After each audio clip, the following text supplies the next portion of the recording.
के कई देशों के शीर्ष नेता सप्लाई चेन में जो बाधाएं आई हैं, उससे हम कैसे पार पाए, इसके लिए भी निरंतर प्रयास चल रहे हैं।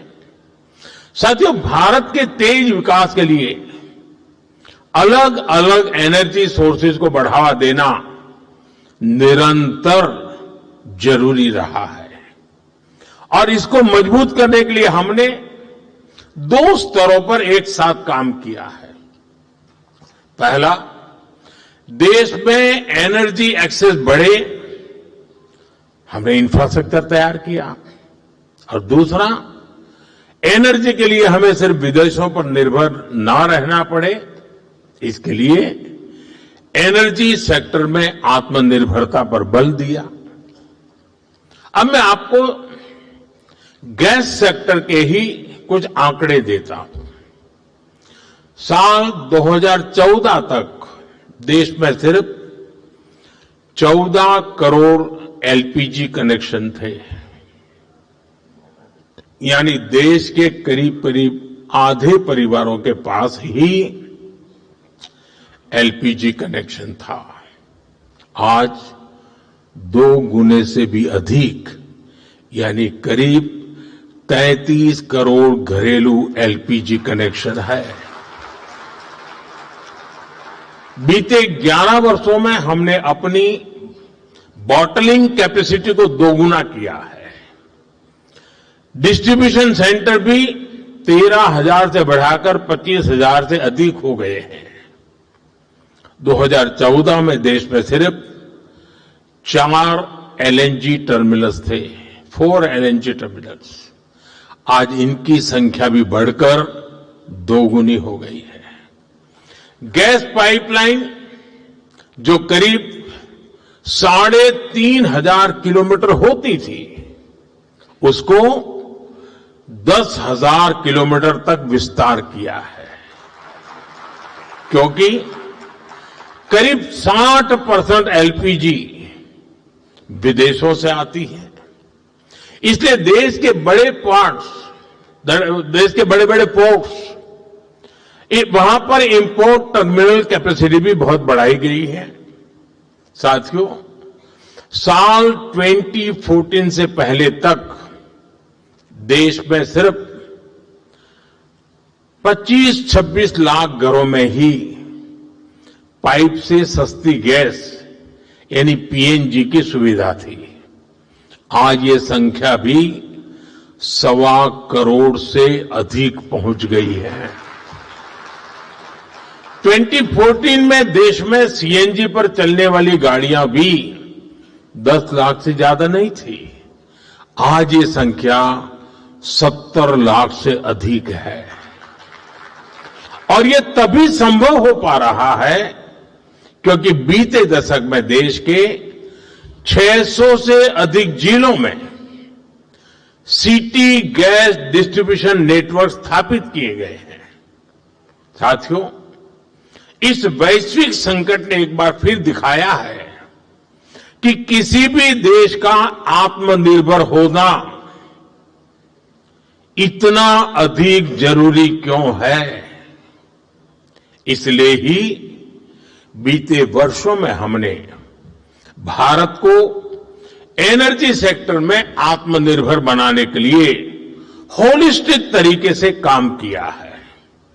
साथियों, पेट्रोलियम पर निर्भरता को कम करने के लिए हमने इथेनॉल पर, बायोफ्यूल पर बल दिया। 2014 से पहले देश में सिर्फ 1-1.5% इथेनॉल ब्लेंडिंग कैपेसिटी थी।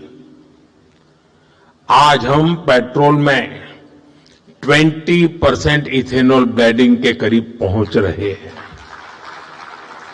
अगर ये काम न किया होता तो हमें बीते 11 वर्षों में करीब 18 करोड़ बैरल अतिरिक्त तेल विदेशों से खरीदना पड़ता। आज की स्थिति देखें तो इथेनॉल के कारण हमें प्रतिवर्ष करीब 4.5 करोड़ बैरल कम ऑयल इंपोर्ट करना पड़ रहा है। यानी करीब 1.5 लाख करोड़ रुपए की बचत तो देश को सिर्फ इसी से हुई है। साथियों, भारत में पेट्रोलियम का बहुत बड़ा कंज्यूमर हमारी रेलवे भी है। हमारे देश में रेलवे लाइनों के इलेक्ट्रिफिकेशन का काम 60 साल पहले शुरू हुआ था। बावजूद इसके 2014 तक 2014 तक सिर्फ 20% रेलवे रूट का इलेक्ट्रिफिकेशन ही हो पाया था। बाकी रेलवे रूट्स पर हजारों डीजल इंजन चला करते थे। आज भारत में ब्रॉडगेज नेटवर्क का करीब करीब 100% बिजलीकरण हो चुका है। इससे साल 2024-25 में ही भारतीय रेलवे ने करीब 180 करोड़ लीटर डीजल की बचत की है। अगर इलेक्ट्रिफिकेशन न हुआ होता तो हर वर्ष इतना डीजल बनाने के लिए एक्स्ट्रा क्रूड ऑयल इंपोर्ट करना पड़ता। ऐसे ही हमने मेट्रो का नेटवर्क बढ़ाया, इलेक्ट्रिक मोबिलिटी पर फोकस किया। एक और बहुत बड़ा काम हमने रिन्यूएबल एनर्जी को लेकर किया है। आज हमारी total install power generation capacity का आधा हिस्सा रिन्यूएबल सोर्स से आता है। हमारी कुल रिन्यूएबल क्षमता आज 250 गीगावाट के ऐतिहासिक आंकड़े को पार कर गई है। आप सोचिए, साल 2014 में भारत की सोलर पावर कैपेसिटी सिर्फ 2 गीगावाट थी। आज ये करीब 40 गुना बढ़कर 130 गीगावाट हो चुकी है। घरेलू उपयोग में गैस के अलावा बिजली अधिक से अधिक काम आए, इसके लिए पीएम सूर्यघर मुफ्त बिजली योजना लागू की गई है। अभी तक इस स्कीम के तहत करीब 30 लाख परिवारों ने रूफटॉप सोलर लगाए हैं। साथियों, इसके अलावा हमने गोवर्धन स्कीम पर भी काम किया। इसके तहत कॉम्प्रेस्ड बायोगैस बनाने पर काम किया गया। अभी तक देश में 100 से अधिक प्लांट चालू हो चुके हैं और 600 से ज्यादा पर काम चल रहा है। साथियों, पेट्रोल डीजल के क्षेत्र में हमने कैपेसिटी बिल्डिंग की दिशा में भी व्यापक प्रयास किया है। 2014 से पहले भारत के पास स्ट्रेटेजिक पेट्रोलियम रिजर्व यानी संकट के समय कच्चा तेल स्टोर करने की कैपेसिटी ना के बराबर थी। आज हमारे पास 50 लाख टन से अधिक का स्ट्रेटेजिक पेट्रोलियम रिजर्व है और इससे भी अधिक कैपेसिटी पर काम चल रहा है।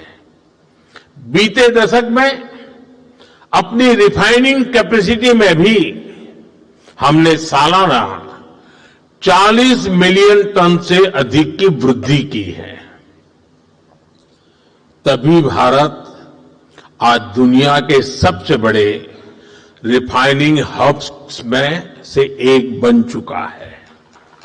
यानी आप अंदाजा लगा सकते हैं कि हम भारत को आत्मनिर्भर बनाने के लिए कितने बड़े पैमाने पर और कितनी बड़ी दिशाओं में काम कर रहे हैं।